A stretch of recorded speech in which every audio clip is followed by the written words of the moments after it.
Welcome back to Ahmed's World, Supernatural. Today, we're diving into the haunting history of Blickling Hall, the enchanting birthplace of Anne Boleyn.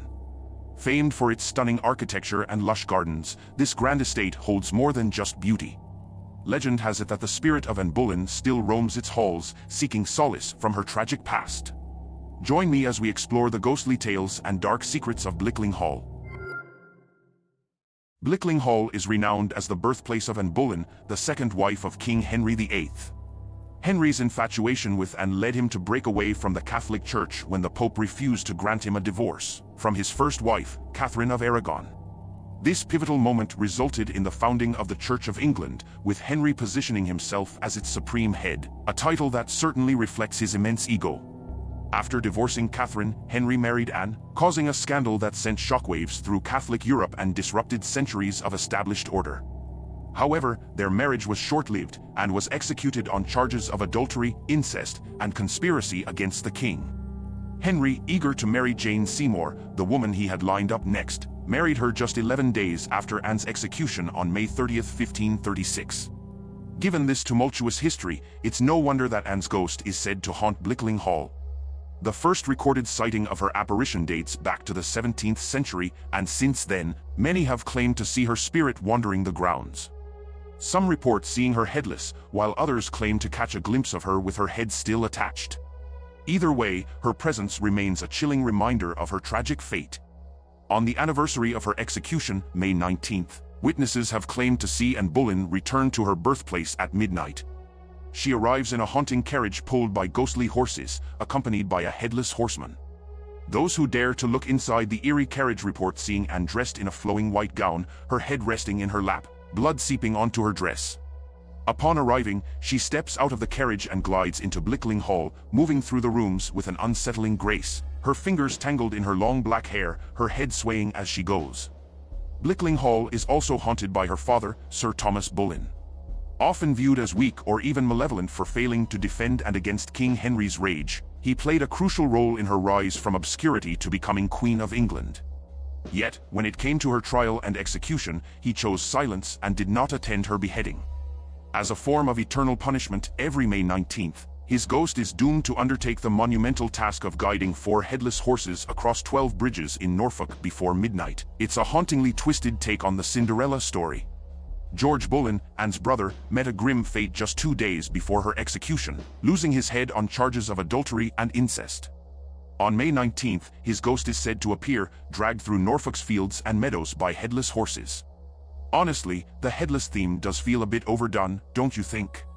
While the Boleyn ghosts certainly attract the most attention from tour guides and ghost hunters, Blickling Hall is home to other spectral figures as well.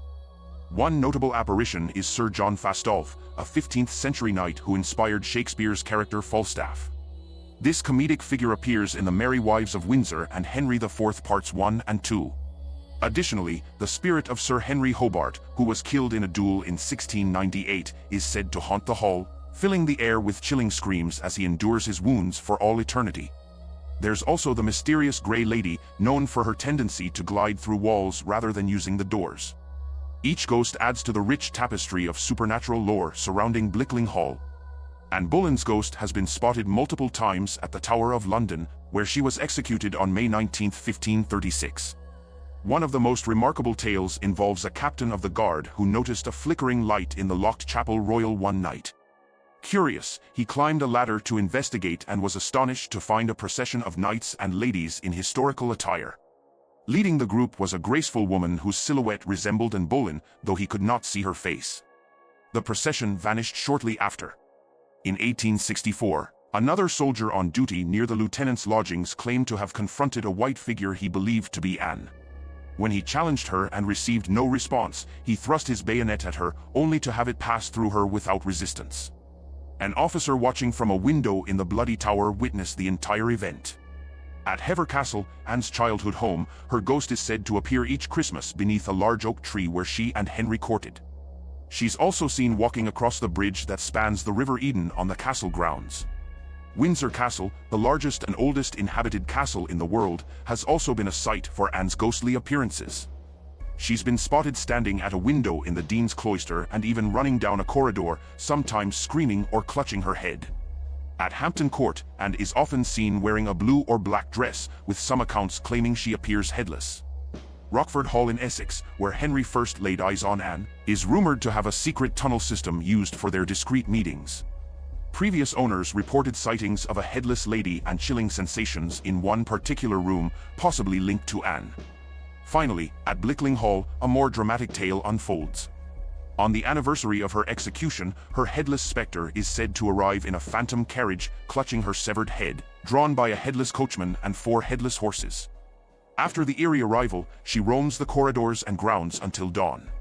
As we explore the many hauntings associated with Anne Boleyn, it's clear that her tragic story continues to captivate and haunt the places connected to her life and death.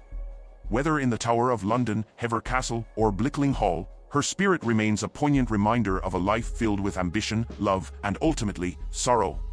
Thank you for joining us on this ghostly journey through history. Until next time, keep your eyes open for the supernatural. Don't forget to like and subscribe.